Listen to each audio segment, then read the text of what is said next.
要拍码头。大家好，我是 Tony， 我现在在日月潭水社码头。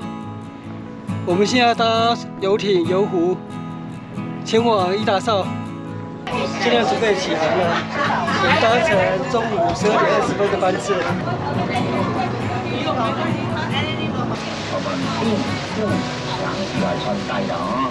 我们今天的海岸之金风棒呢，绝对呢不是用油漆刷上1700万，各位们前台湾。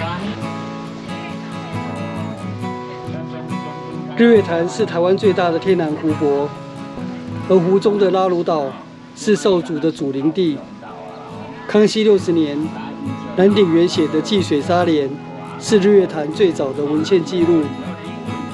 当时蓝鼎元所看到的兽族就定居于拉鲁岛，绕夷为屋。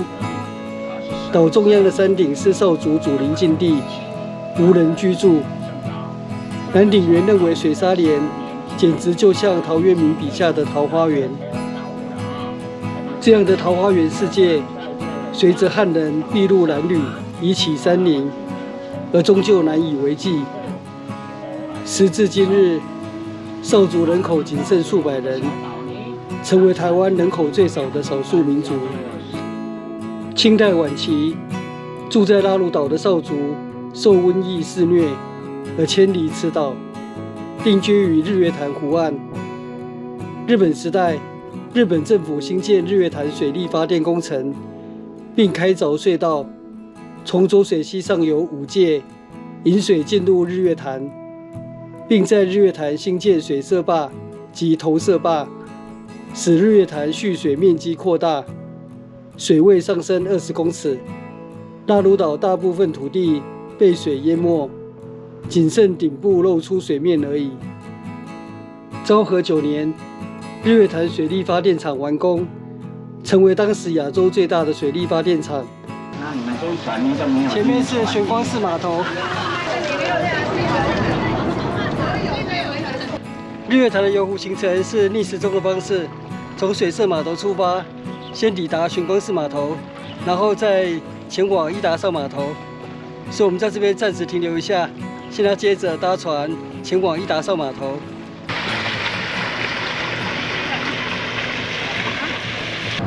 从玄光寺码头出发。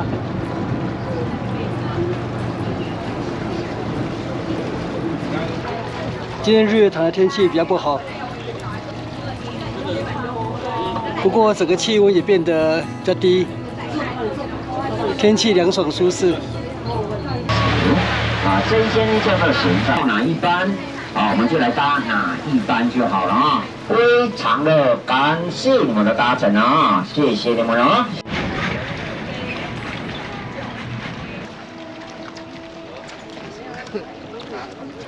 我们抵达伊达邵了。伊达邵是日月潭周遭最大的聚落，因为日本时代日月潭水力发电工程完工的时候，日月潭水位上升20公尺，所以原本居住在日月潭周遭湖边的兽族聚落，日本政府就将他们集体迁移到日月潭东南侧的这个地方，所以这个地方形成日月潭最大的聚落。国民政府时代将这里改名为德化社，现在已经恢复伊达邵的旧称。我们现在就先找餐厅用餐。用完餐，日月潭天气也转晴了。我们接下来造访从伊达邵到九蛙头的水上自行车道，这是去年才新完工的自行车道，听说很漂亮。自行车道入口就在前面那里。达克拉哈水上自行车道步道，往日月潭缆车站650公尺。前面那里就是日月潭缆车站。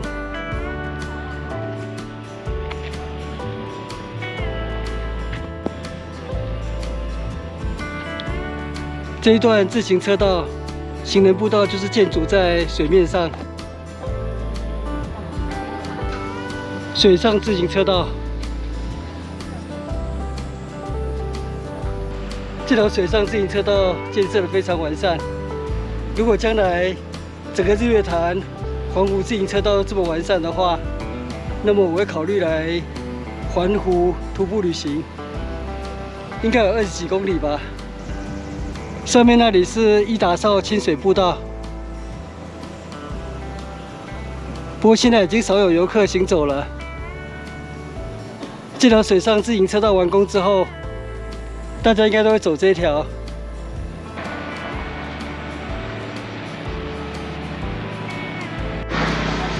旁边就是伊达邵清水步道，在这边跟新的自行车道汇合。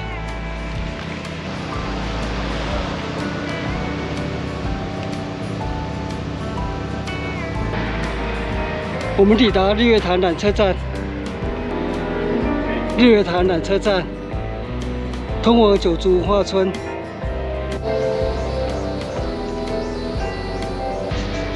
往水洼头步道约1.5公里。这是新建的水上自行车道。我刚刚在伊达邵码头那边说，今天要造访从伊达邵到九洼头的水上自行车道。这个九洼头是讲错了，应该是水洼头，因为水洼头步道终点的观景平台那边的日月潭湖岸有立了9座青蛙叠在一起，所以我就记成九洼头了。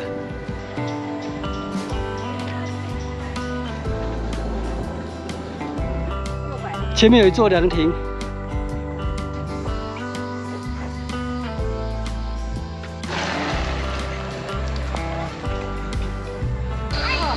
为了看青蛙也太累了。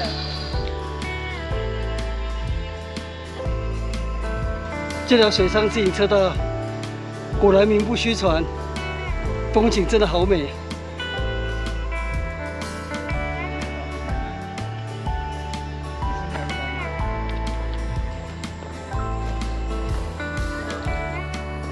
前面那里就是水洼头步道的终点，九之洼。这边又插入通往水洼头步道停车场，也是水洼头步道的入口。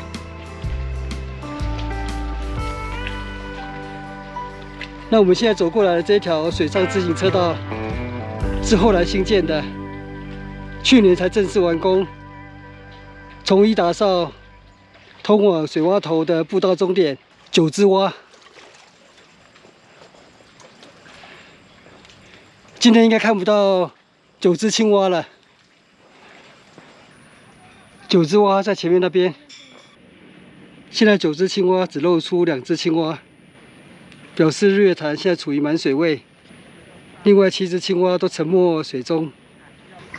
日月潭九蛙现踪机，这里有九蛙高度计，所以目前的水位是748.31%，蓄水率99%。9只蛙这里有个小环状路线，也有座椅可以休憩，我就走一圈。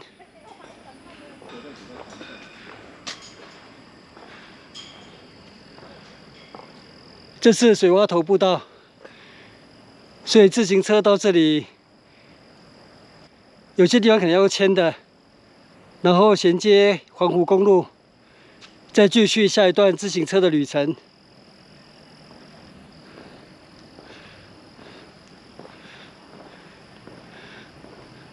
我很快就绕一圈了，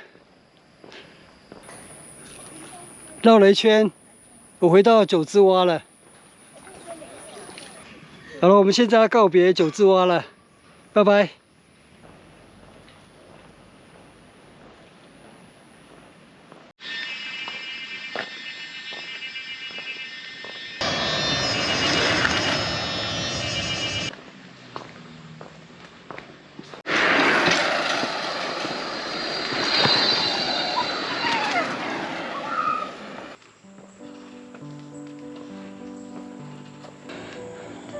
回到凉亭了，在凉亭休息一下。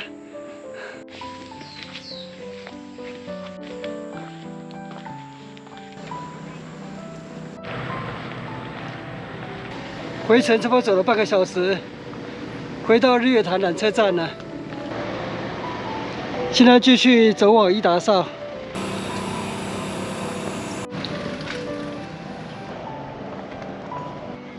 我们回到伊达邵码头了。今天从这里出发，走到水洼头，来回差不多4.3公里，步行时间大约还不到2个小时。那我们就在这边休息一下，待会就搭船回到水社码头。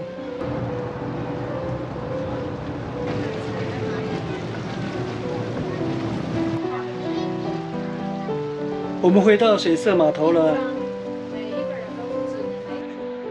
我们在日月潭第2天的行程就在这边结束，谢谢收看，我们下次见，拜拜。